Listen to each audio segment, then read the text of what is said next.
Hi, Jeremy. All Good right, evening all to all our right. viewers. Yes, good evening to everyone. How are Good you? evening. We had, I think this week has been very hectic for many of our loyal viewers, no? Oh Most yeah. especially the teachers. And from what I know and heard, halos lahat sila very busy on creating their modules, no? But Yes. anyway, we have a nice program tonight, and we have several guests, and all of them are single parents, no? Single moms, single dads, no? The reason why we're doing this is because we want to understand, no, their perspective, especially what's going to happen, their challenges this coming school year, no. So, without further ado, let's bring them in already, right? Yes. Let's Marami-rami bring sila them eh. in. All right. All All right. right. So, hi Ana. Hi. Wow, dalawang Ana, Doan. Hello, Oops, Anna. where's... Hi, Liz. How Oh, magkakilala silang dalawa. Of Oh, course. great. Go a long way. Oh, yeah, so anyway, good evening to everyone. Si Garrick medyo nakabaliktad pa rin yung I don't know, no? Fine. It's fine. Yeah, it's fine already. Okay, that's good. Baka sa akin lang 'yon, no? Good evening muna tayo, no? Like si Cassiopeia, sabi niya, long time no see. Yeah. Oh, para ang tagal na. The last time was last Sunday, no? Yes. But anyway, sige, let's kick off with this first question for everyone. And again, our topic tonight is the challenges and support needed, no, by single parents this coming pandemic school year. Let's call this the pandemic school year kasi medyo iba talaga to. So Yes, Jeff. let's start with the thorn among the roses. Yeah. Oh, Gary. Si Garrick, let's start with the thorn among the roses. Sige. Let's start with Garrick. Garrick, nandyan ka pa ba? How's your signal? Medyo So maybe Jeff, we could start with introductions, right? yes, sige. So if Yes. they could tell us about themselves and also things about their children, Yes, oo. right? Let's start with Doan. Doan, Okay. start the ball Hi. rolling. Okay. Good evening, everybody. Good evening to our whole brain viewers. I know I'm a familiar face. Yes, I'm honored to be with the two Annas and with Derek tonight. Mwah. Yes, I'm honored to be with them. Now, not as a colleague of Jeff and Jeremy, but also as a proud single mom, as a proud single parent. I have a 9-year-old boy. He's in middle school now. And then there, I just enrolled him. It's going to be an all online school year for us. Mm-hmm. Okay. There. A How 9-year-old. Yes. 9-year-old? All right. Okay. How about si Anna Driz? Hello, I'm Anna. I'm solo parent of 3 kids. I I have a 19-year-old girl who goes to Ateneo, second year Wow. college, and then I have a boy who's 15, incoming grade 10, and then I have a 7-year-old who I plan to homeschool this school year. Oh, okay. How old Okay. is the So last one? Sorry. I'm sorry, she's 7? 7. My youngest is 7. 7. All right. 7. And then let's go to Ana Maniego. Hello, hi. Hi. Hello. Thanks for having me. Hello, Jeremy. Nice to meet you. Hi, Doan. And hello, Driz. Long time no see. I miss you too. Miss you. Hindi na natuloy yung wine natin. Anyway, I have 4 children. Isabel just turned 21. Last June, 22. So she goes to UANP, incoming, second year college. They've transitioned well into this online classes since they're in college. So they're used to it. There's no problem with it. The load is still very, very much heavy. Kaka-vacation lang nila. Anyway, and then my son, he's 18 years old. He's in Benilde. So they started their online classes already. It's still light.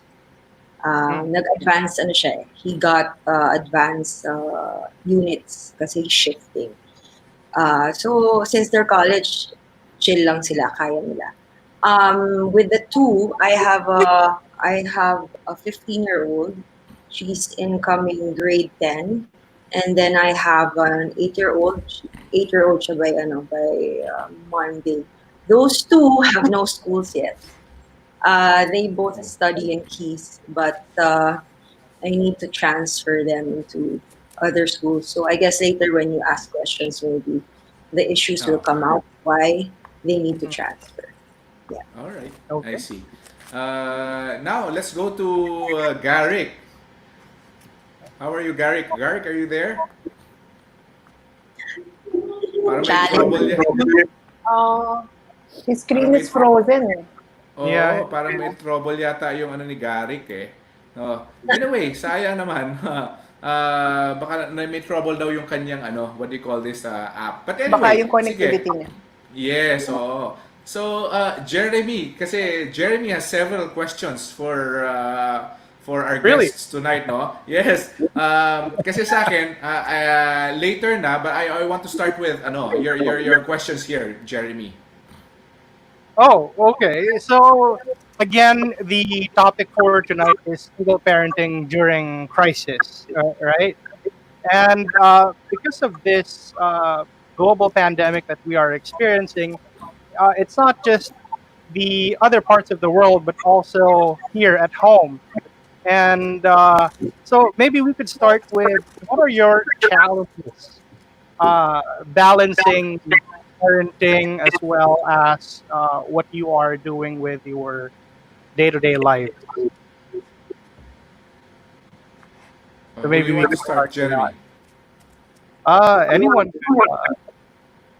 Anyone could go. Ah. Yeah, Let's start. Yeah. Baka si Oh, Garrett na yung Oo internet. nga eh. Nawawala pa rin sa... Yeah. Nawawala eh. Ayaw mo na. So, sorry, Mr. Searchy ba? Searcher. parang, parang yung format. Searchy. Searchy. Okay. Sige, ano natawa. Sorry. Ano. Okay. Mga friends ko naman to. So, well, yeah. And all the viewers naman are sanay na. But anyway, ano man. Sige, you wanted to say something. The challenges of what, Jeremy? Challenges of being a parent, challenges of being a teacher at home, right? Yeah. And also the challenges of working, maybe you are working from home, yeah. from home, or maybe going out from time to time to go to the office. Well, I have 4 children. No? So to have them day in day out inside the house and feeding them, no, ng tuloy-tuloy and organizing the grocery and then trying to have a schedule that they wake up at a certain time. So the agreed time to wake up here is 10:30.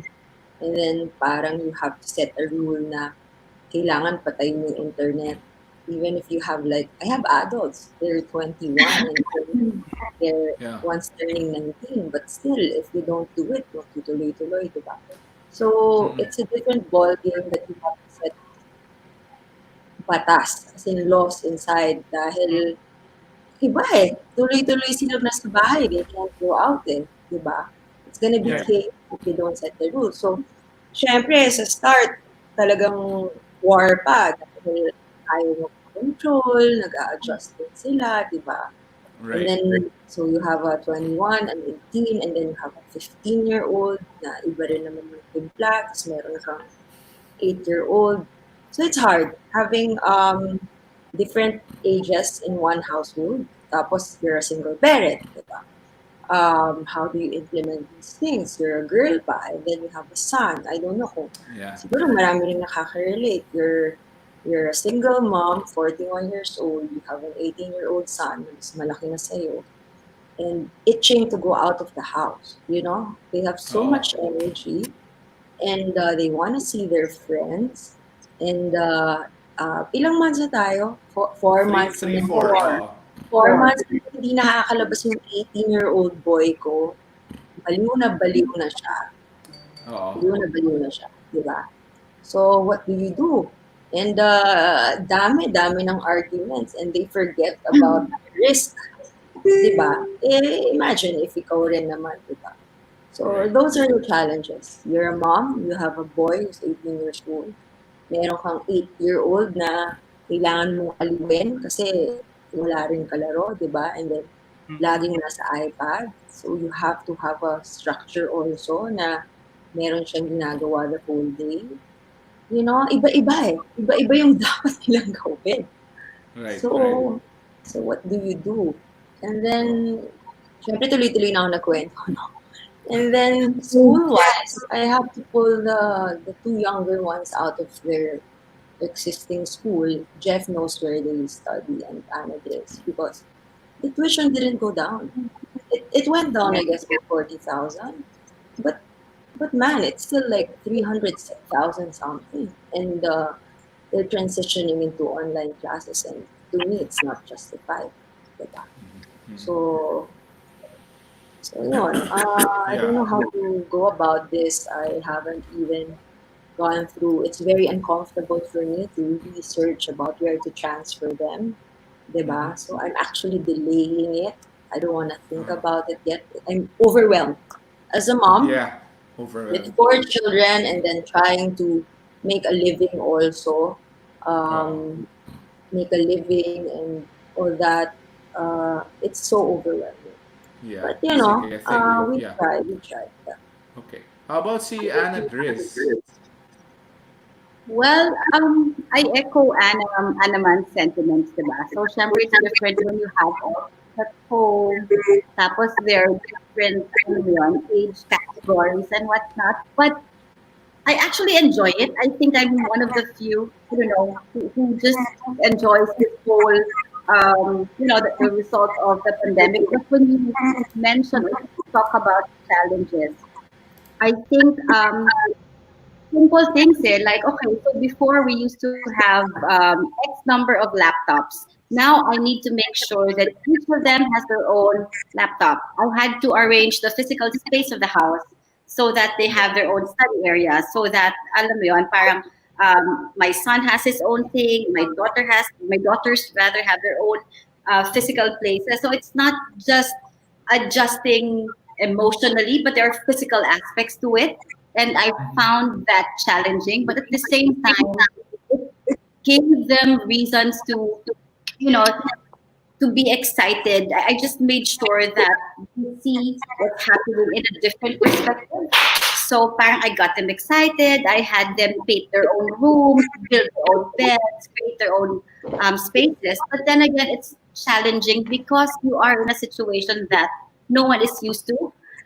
This is the first time that it's happening to us. I have a full-time job. I have to be a full-time mom at the same time. And yun nga, like what Anna mentioned, having them all in one space, 24/7. Okay, before the grocery was just this much. Now you have to double it up kasi the bulates are never ending, di ba? Parang they're just 24/7. Nobody just gets home or whatever. So parang everything before, if it was 100%, now it's all double that 100%. You know what I mean? Yeah. Constantly, I have them that they can also see this as a chance to be together, as a chance to know each other better, because we never really had this before. And it's something that I think everyone's enjoying at home except for my eldest, like Anna's son, who's kating-kati na talaga lumabas. I mean, she's 19, and it's her second year in college, and alam mo yun, parang everything's going for her, but then this happened. So she's the one that I'm looking after more because siya yung getting depressed, getting sad, getting anxious. So I had her get a job. Now she's working while home, so that's what's keeping her busy. Okay. Good. Nice. So, yun nga sabi ko Sabi ko kay Ingrid kanina, buti lang, our eldest is 14 lang. So, Yeah. sabi ko, paano kung mga 19, 20 na yan? Siguro ang hirap no, no? So, tama ka, na-validate yung nga, no? So, yeah. So, how about you, Doan? Yeah. What are your Ako, challenges? contrary, okay. I echo and the two Anna's pressure that they're feeling, no, how to keep the kids busy. But I have a different take kasi my kid is smaller, is younger. So I don't have the same problems as they have. I'm not making you guys envious, pero wala akong problema na nabobore yung bata. All right, so when we started with the ECQ, a lot have been complaining about how to, they've been challenged, no, to keep their kids busy. Sa akin, it's not much of a change because I'm really a homebody and I'm a part-time instructor. So I really have my time naman. I'm very flexible. So yung to answer muna your question, yung pinaka-challenge ko now that I'm foreseeing, I'm overwhelmed din dun sa thought na the upcoming school year is gonna be all online. Yeah. And I don't tutor my kid. I'm a teacher for college, but I don't tutor my kid. So that's gonna be a challenge. I've been anxious about that, but I've already prepared a bit for that by talking to the tutor and how we're gonna be, going through the school year. I can tell you more about that in a while. Pero in my experience so far, we've been here in ECQ in quarantine for 3 to 4 months. It's been bonding field. I was actually surprised that a kid who's 9 years old can actually enjoy being home and find joy in simple stuff. One of my best buys, if not the best buy sa online shopping ko, would be a hammock. That duyan in our balcony. You guys have seen his picture, di ba? It's such a cheap thrill for him, but he enjoys it so much because he can spend half a day or even the entire day there. So I didn't expect that. If we weren't in quarantine, I wouldn't have gotten him one. Okay, so it's been bonding field sa akin. And I didn't have to convert a room into a formal classroom, ganyan, for school. Kasi feeling ko it works naman. Dining area namin, or what place I used to hold my classes online. So wala akong changes like that. So I am happy na sa past 3 to 4 months, I also got to know him more. And then I get to engage him in the same activities kasi nga 9 years old eh. So sumusunod pa, unlike your kids who have their own lives na. This one is, mommy's little boyfriend, mommy's best friend, whatever you make him do, he gladly join me, di ba? Whether that's workout, trying different food, or, minsan nakikitingin pa sa online shopping, manual stuff. I don't really encourage puro computers and the iPad. So I keep him engaged sa yung mga sa mga, pati sa household chores, tinuturo ako maghugas ng pinggan, etc. So yun. That's my thing. Okay, that's good, no? But how about the challenges or Jeremy, should I call it challenge or their concerns in this coming school year? Siguro, I think that's my question, no? Especially a lot of teachers, 100% of our viewers or 98% of our viewers are teachers. So at least, ang gusto ko sana mangyari tonight, the objective is for the teachers that they also get a perspective of the single parents side, no? Ano yung concerns ng single parents pagdating sa coming school year, especially that now that this is new for everyone. Yes, Jeff. So basically, their challenges are one, creating structure, right? Discipline, instilling discipline, because again, they have more free time, choosing a school, making a living, gadgets, right? Study area or work area and leisure area, and of course the emotional and social challenges. Again, it's not just for teachers, it's also a good thing that we are made aware of these challenges because we act as second parents, I guess, to our students, right? So we have to be a little bit more sensitive when it comes to holding online classes. Don't you think, Jeff? Yeah, I see. No, tama. Dapat ganun eh. I did a survey also. I made some people, some parents answer a survey. And a lot of them said ang concern nila is, well, for one, I'm not sure. I'll ask our guests tonight, no? isa sa mga concerns nila would be, natatakot sila baka yung imagination ng mga bata or ng mga anak nila hindi ma-develop, no? Especially for those with younger children. Because many of them are nakatutok lang with the gadgets or I don't know, whatever mode. No? And another concern for them would be the screen time. Baka it's going to be bad, no? Do you echo those concerns as well?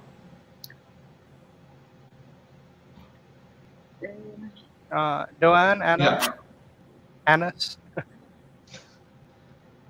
Feeling ko sa aming tatlo, ako yung pinaka-hindi challenge dun sa being stuck to the gadgets and wanting to be, more active in a different way. Kasi nga sa akin, sumusunod pa eh. Little kid pa. So it's good that you brought us all in because our kids are of different ages. Yes. So those parents and teachers who are parents also, or teachers who teach kids, my kids' age and their kids' age, diba, can have different perspectives. Yeah. Not so much for me too. Hindi ko masyadong problem yung exposure nila on gadgets and whatever else. In fact, kulang pa nga ako ng laptop eh. So it's not so much of a concern for me. Not really. It's more Not really. yung with their emotions and how, especially for my eldest, alam mo yun, how to assure her that, let's just be grateful that we're okay. Let's be grateful that we're all together and not really focus on what we cannot do, but what we can do instead. Yeah. So not so much of a worry for me. Yeah. How about you, Anaman? I think because your children have been introduced to gadgets and we have been able to manage them when it comes to gadgets, eh. Diba? Medyo we have that upside eh. So hindi ko rin masyado concern na mabubury sila dun or yung lack of imagination nila. It's just that I really believe that we have to transition to this kind of system. And yun na nga yung challenge ng mga teachers na magawa nilang holistic even with the gadget. Diba?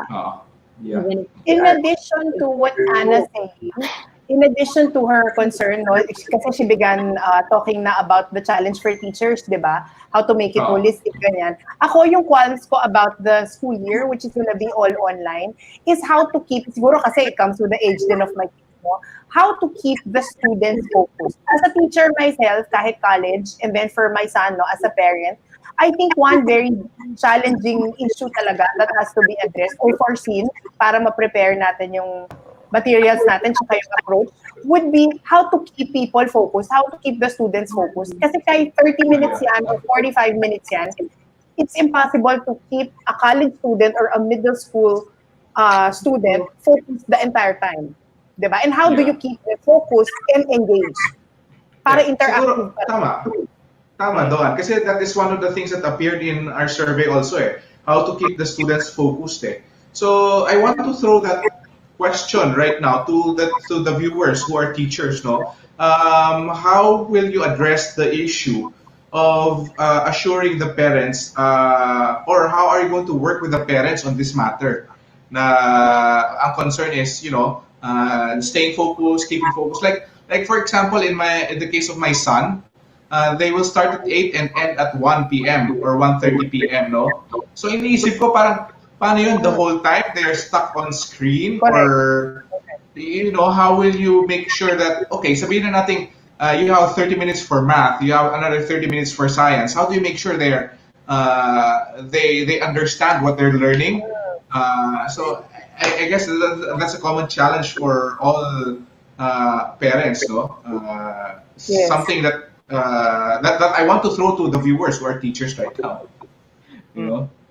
But sorry. yeah, go ahead, Anna, please. The challenge talaga to the teachers is to learn the software and to know how to make it interactive. Eh. Yun yung pinaka-challenge sa kanila to be able to use the tools. Hindi yung, kasi di ba in the classroom, they can just make the da-da-da and then call out. Dahil nandyan, di ba, oy, makinig ka, ganyan yan. Ito yung challenge sa kanila talaga is to keep the children interested and to participate. Kasi Now, the good thing about this is, ang bilis mo mag-conduct ng class. Di ba? Wala nang travel, alam mo yon, the children Yes. alert dahil kakagising lang nila. Yung ganong disiplina na nakakain sila, nakatulog sila ng mahaba, yun yung dapat i-inculcate sa mga bata na, hindi na kayo nagta-travel, matulog na kayo ng kumpleto na 8 hours. Yes, Kesa, agree. yun ang kailangan naman gawin ng magulang. Patulugin mo yan. Hindi yung porkit nasa bahay, mas nagpupuyat, mas hindi Mas natutulog. nag-gadgets. Yun naman yung subject to abuse dahil since sa bahay, magpupuyat yung mga yan. So ako, yun naman yung dapat gawin ng parents. Make sure natulog yan ng 8 hours, kumain muna, saka mag-school, di ba? Ganyan, Yes. para alam. Di ba? Kasi ngayon, anong nangyari nitong summer? Natuturuan sila ng art lessons, ganun lang kabilis. Natuturuan sila mag-violin, natuturuan sila mag-piano, whatever, di ba? Ang bilis hindi na kailangan mag-travel, di ba? Correct. Ang swerte nating parents, hindi na natin sila dinadrive kung saan-saan. Nagbabalay na nga sila online, di ba? Nagre-recital na sila online, hindi ba? Di ba? Di ba noon, parang di mo maiisip na hindi in person tinuturo yon. Pero ngayon natuturo siya on screen. Yes. Tama? Nagawa ng paraan yon at natututo sila, nag-graduate sila, nagkaka-certificate sila.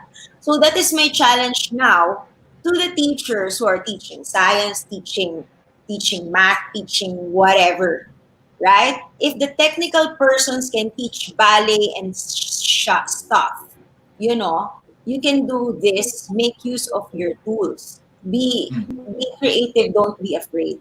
Because this is it This is it. And, diba may mga bank system, Montessori system, blah, blah, blah.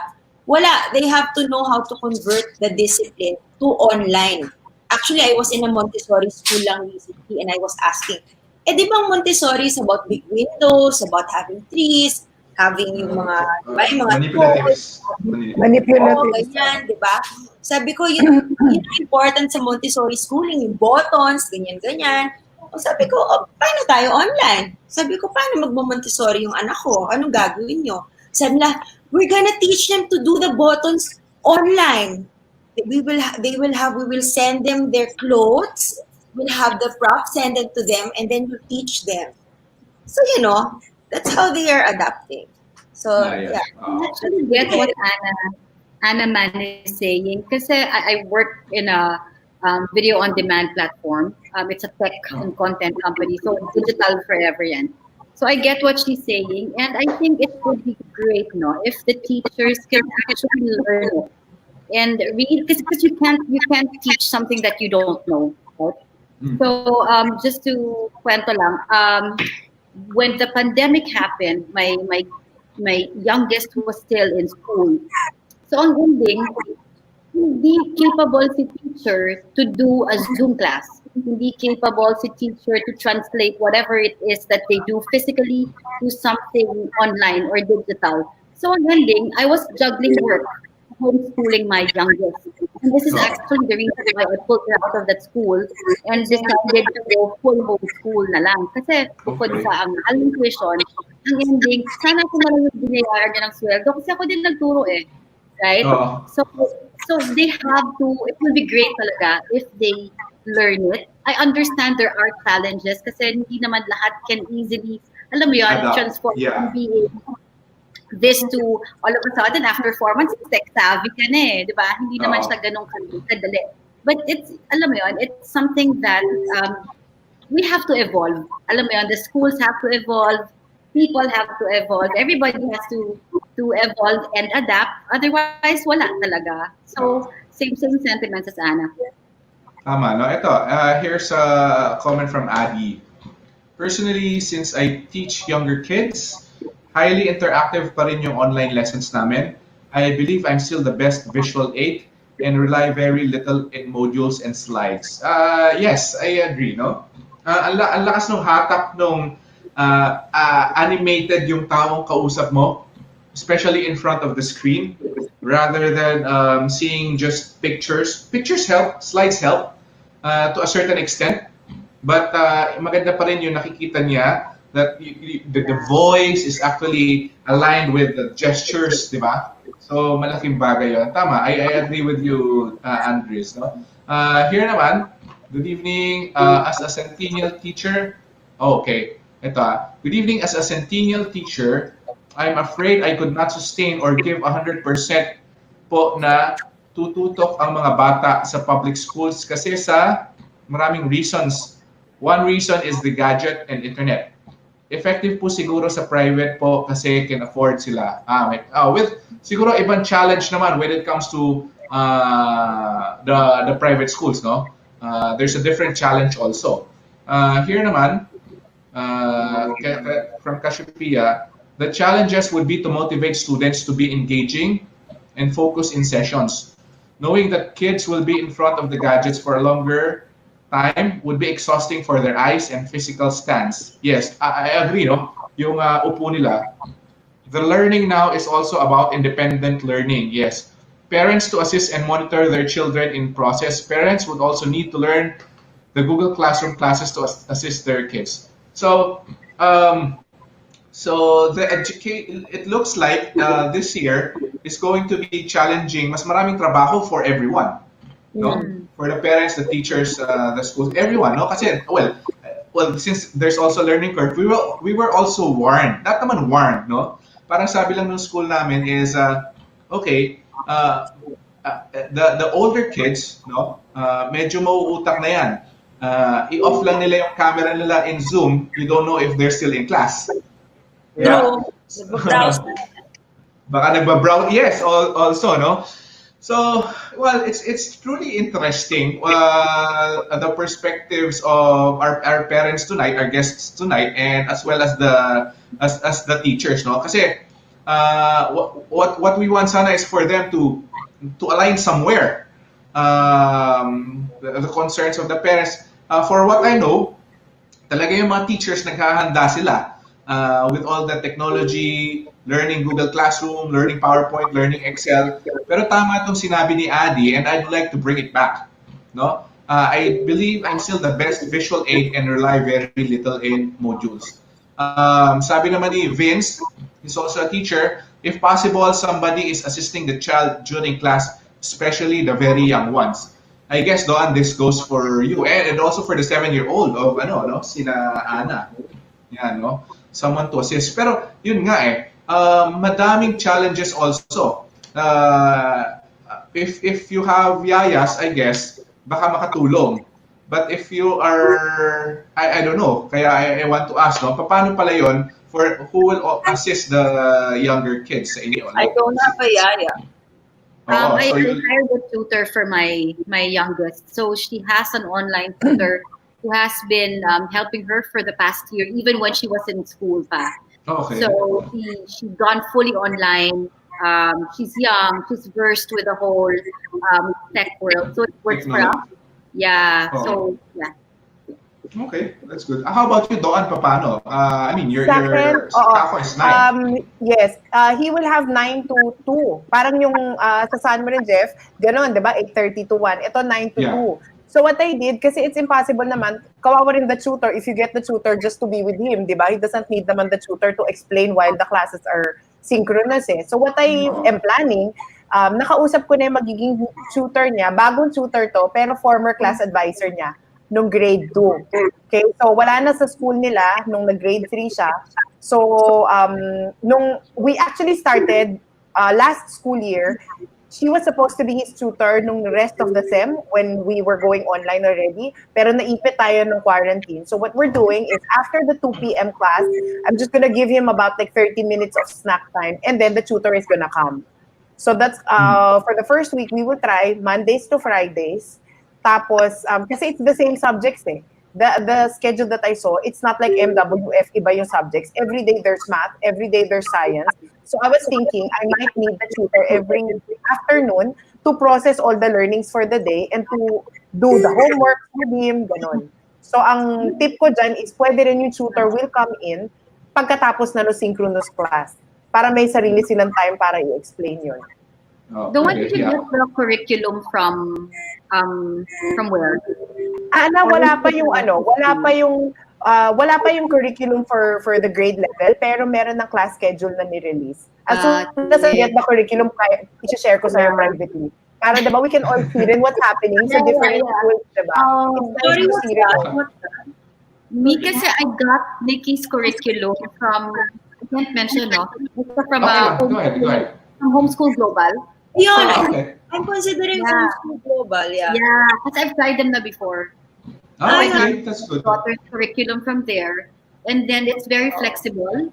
So it's cost efficient. It's very flexible. Parang there's no. Ang problem ko kasi is to fix that schedule.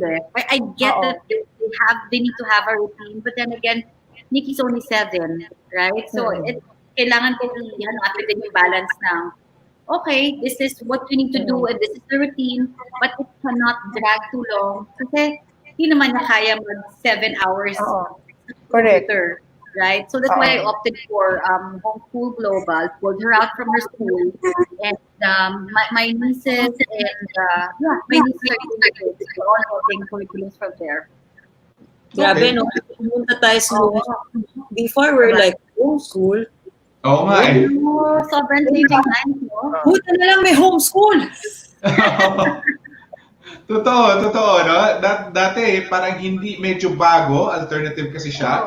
Pero ngayon, well, actually, I've had a lot of students in college, yung mga homeschool sila. They're very competitive and okay din. And ito, some more comments from our teachers, no? Before I throw in my next question. Teachers should be more creative this time. That's why we're so thankful for the free. You're welcome. Okay. From Cassiopeia, learning now is a collaboration among teachers, parents, and learners. Yes. From Paulo, teachers really need to learn or be equipped with the technology and adapt different platforms like Zoom and Google Classroom. Me as a teacher for lower primary, I need to make sure to have a very interactive lesson to make them engage with lessons and make sure to have conducive environment. From Adi, I hope that more teachers see online learning as the same delivery in teaching, interactive, learner-centered, and takes the social-emotional temperature of the class. I think, tomorrow that's our topic. Preparing the students for something that has to do with socio-emotional, handling socio-emotional concerns of the students, no? Kasi aside from parents, malaking impact din sa students. Kasi ang laking change sa kanila. So that will be our topic for tomorrow, Jeremy. But anyway, Parang yung sinasabi ni Anna M earlier, the daughter wants to go out, di ba? yes. The daughter. And Yes, also the daughter. the son. Yeah, the Son. son. He really wants to go out. He wants to meet his friends and all that, which is So, robbed of us now. Yeah. Because again, we are in social distancing and quarantine, right? Siguro for my last question, Jeremy, my question to them is, what kind of support will you be needing from the schools? Yeah. Yeah. Especially yung nag-transition, no? From physical school to remote schooling. What sort of support will you be needing or asking from school?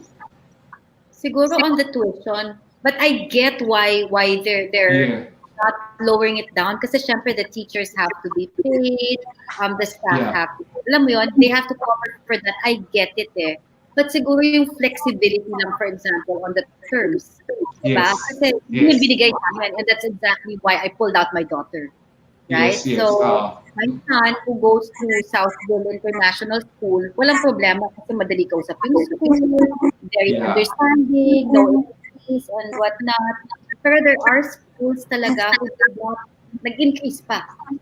In the case of my youngest, nag-increase. So, but I get it. So that's there lies my dilemma kasi I understand why Yes. lower it down. I mean, the teachers have to eat also. The teachers have families, right? I get it. But then again, it's not cost efficient anymore for me as a parent because I'm paying for something nang ending ako din gagawa. I understand. Yes, true. Yun. So yun sana. And siguro it would also help if I don't know siguro, well, number one, to learn it also. If there are ways to not naman lower tuition fees, but to make more flexible terms siguro, like what I mentioned earlier. And Yes. siguro pagdating sa grading system, siguro hindi naman masyado as strict as before kasi this is Oh, new for yeah. everybody, right? And if the teachers are learning it, the students are learning it as well. Tama. I agree. Oo. How about you, Ana Man? What's the question again? What sort of support are you looking for from schools, no? Now na Schools nag-transition from sila to teachers. remote learning. From teachers or from the support of Well, the from teachers, both. So teachers and school.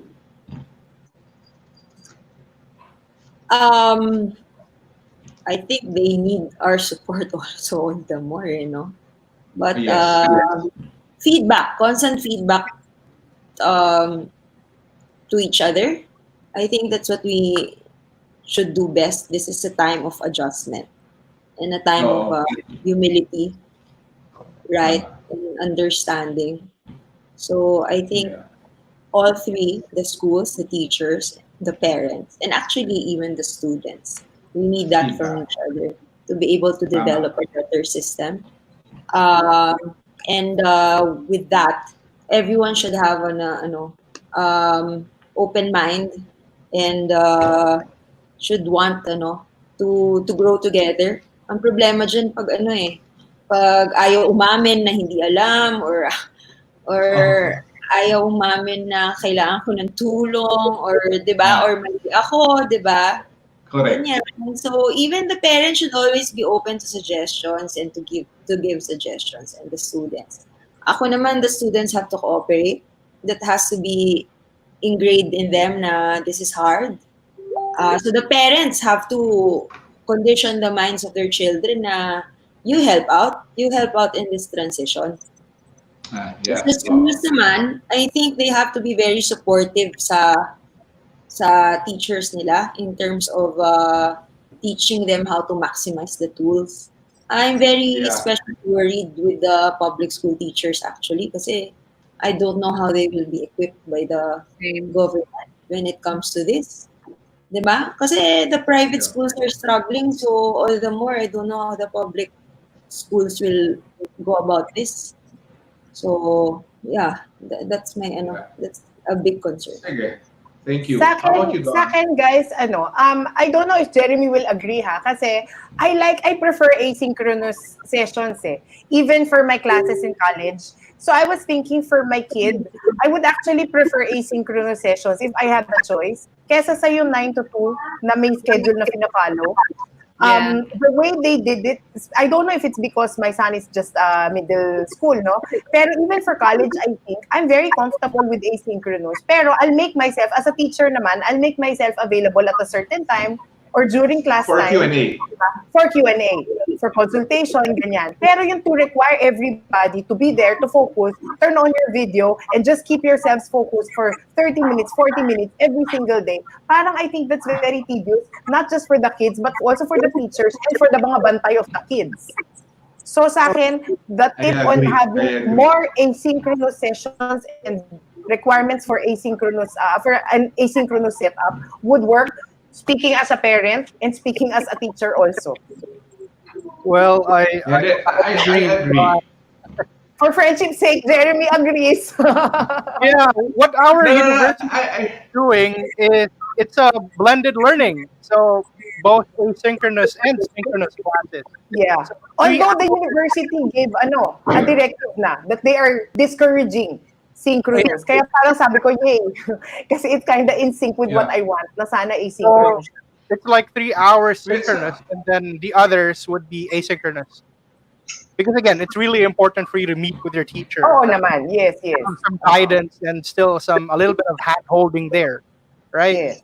But after that, up to you, right? Yeah. And I interviewed someone from New York. Just want to share this with the teachers. No? Tama-tama sinabi ni Dawn kasi asynchronous. They have what they call the ABC Day. A for asynchronous day. So, puro videos lang yon. B would be the business day when they will have a Q&A session with the teacher. And C would be the parang course work day, meaning whatever course assignments they were given, they will just do it online and live. So I hope the teachers watching right now and the schools are open to this idea. May asynchronous, may business days where you do something like this, a forum, and then see where you will just do your work online. No, let me just read the comments here from Cassiopeia. Guidance counselors needs to be more responsive and follow up on the well-being and adjustment of students too. Tama, no? Schools are adjusting the school fees due to the new trend. I hope some schools.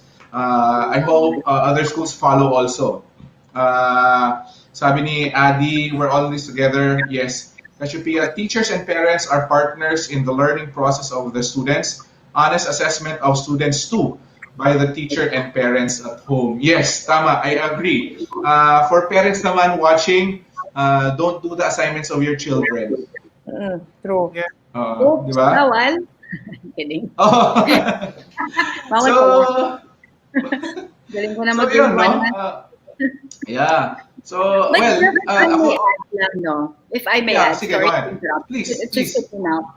It would also help if schools can do something about to support mental health also. Lalong yun. A lot of kids are getting anxious, same as the parents. It's been there. It's been there for the longest time. But I think now is really the time to, alam mo yun, to extend support to parents and children who have issues when it comes to mental health. I have a son who has anxiety, and it would be helpful if, diba? Which yun nga, kaya love na love ko ang Southville International School. They helped me with that. So I'm thinking, lalo siguro ngayon, baka there are more kids who need help. And it's the best time to address it. And alam mo yun, and if the parent and the school and the children can all work together to address that, then it would be great. Yeah, that's I like that. Actually, that's a big takeaway for me tonight, no? Hindi lang students even the parents have of course mental health issues also You know, being stuck at home, uncertainty, these are big things that schools should, help dun sa mga parents Tama, I agree. I like that. So Jeremy, that was my big takeaway. Okay, yun I like that. Mental health. So how about you, Jeremy? Well, ako naman na iba. I just have a question that I want to throw out there. Sige. So you have been spending more time with your kids now, right?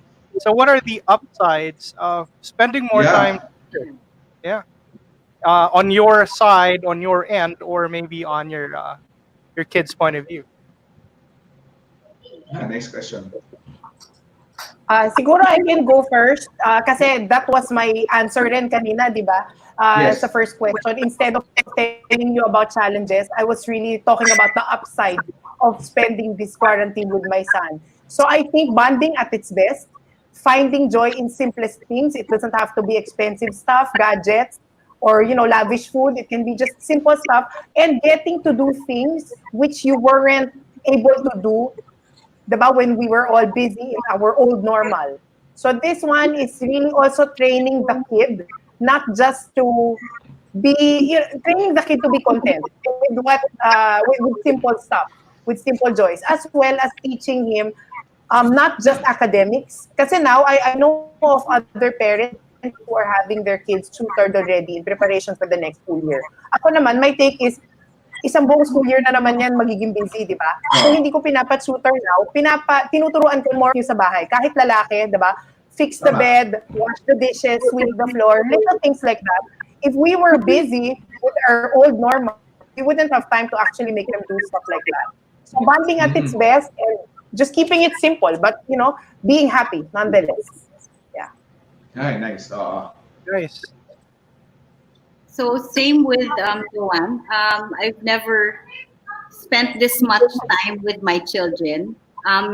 Well, syempre parang feeling ko ako yung pinaka-nanalo dito sa whole pandemic. I mean, just to be with them 24/7. They're all I have. diba? So it means so much to me. I love that when I'm in video calls, I have somebody crawling under my feet. Alam mo yun, it's a whole crazy scenario that I'm appreciating. And I would always tell them also, no, parang the greatest challenges kasi also brings out the greatest opportunities.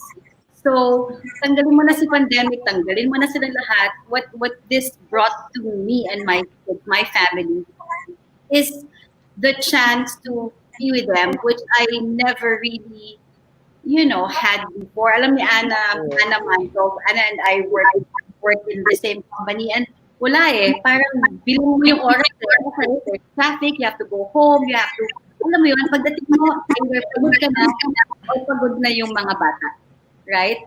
So parang ito yung everything, I mean, there are challenges, but there are more upsides than challenges for my case. Yeah. You'd rather see the brighter side. Yeah.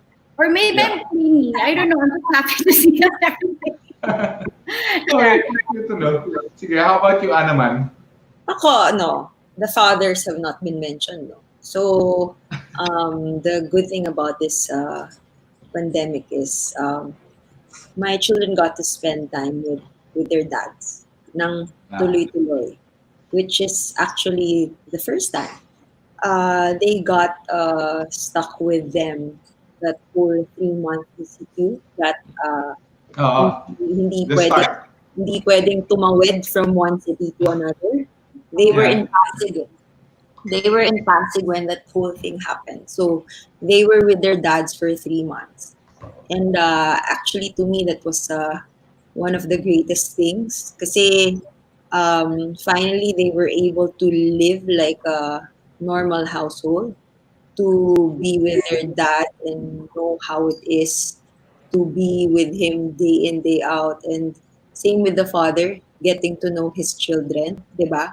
How it is to wake up with them every day, go to sleep, discipline them, makita niya lahat ng moods, when they're happy, when they're sad, and vice versa. Alam mo yun, parang walang gumigimik, alam mo yun, hindi makapagpaalam, hindi lumalabas, di ba? Sila lang talaga doon, nasa loob sila ng bahay, with all the chores and the labadas, and they got to spend time with their siblings, ganyan. So, iba yung bond din ng dad and children. They need that. And Yes, actually, right. I'm very, very happy that they got to experience that.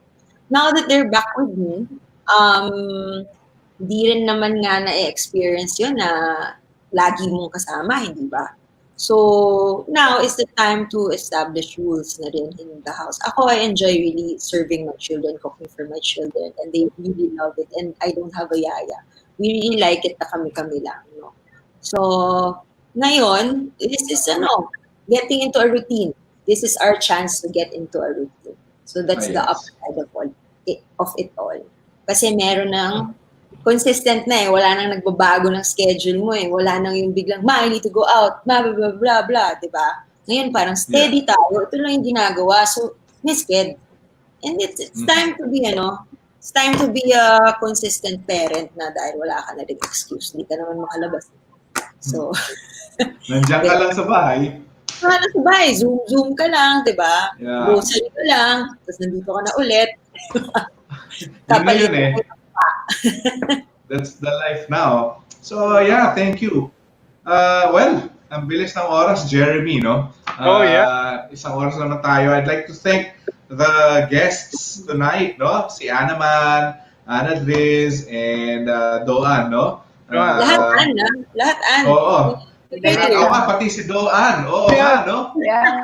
Dorothy. Oo nga, no? Puro pala kayo, no? Dorothy Oo nga. Ann. Thank you also. Thank you, Dan. Wow. Jeremy, J.E. Oo nga. Oo. Kaya, sayang si Garrick, hindi naka-join si Garrick. Hindi siya. Okay, Oo.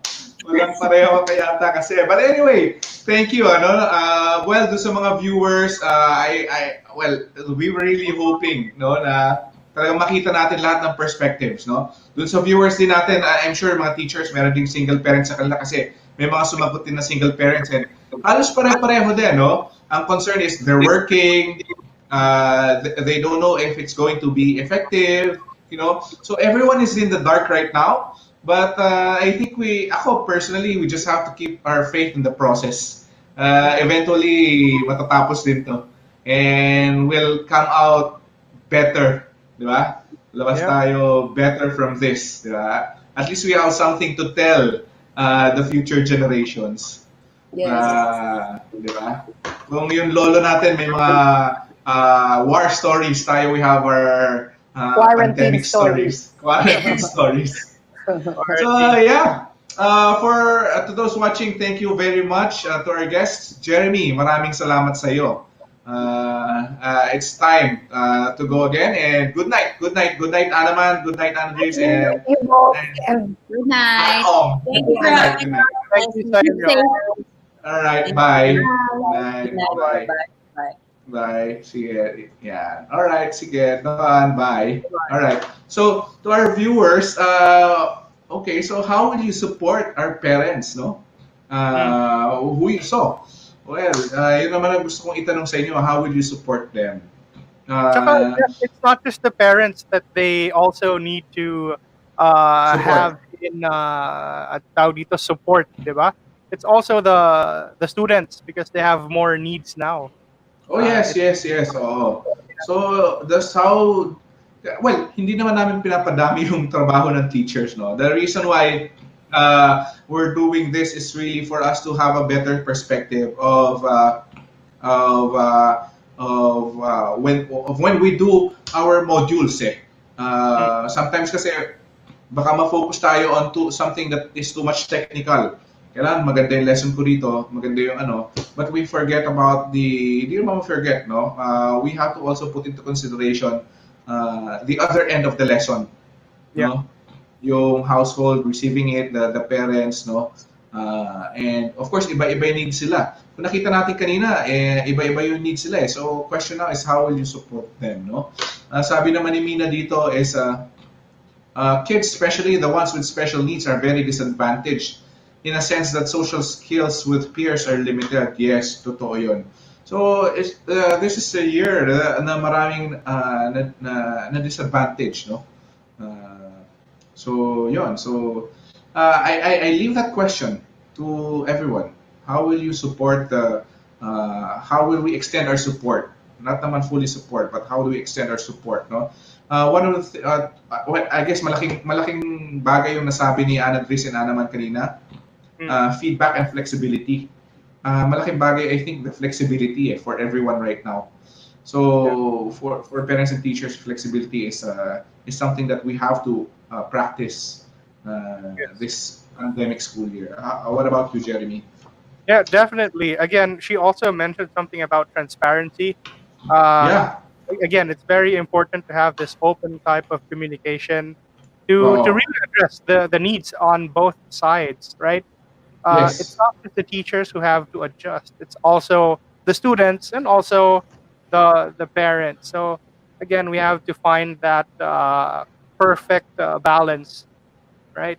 In order for us Correct. to continue with our education and building value, right? Right. Oh, by the way, to the viewers, we're going to have our free Excel demo tomorrow, business report. So this is open to everyone, no? Not just to teachers. And we'll also be having our Google Classroom, Google Docs class tomorrow. Sorry. If we want to catch and join that, you may still do so. All right. So good night to everyone. Good night to everyone.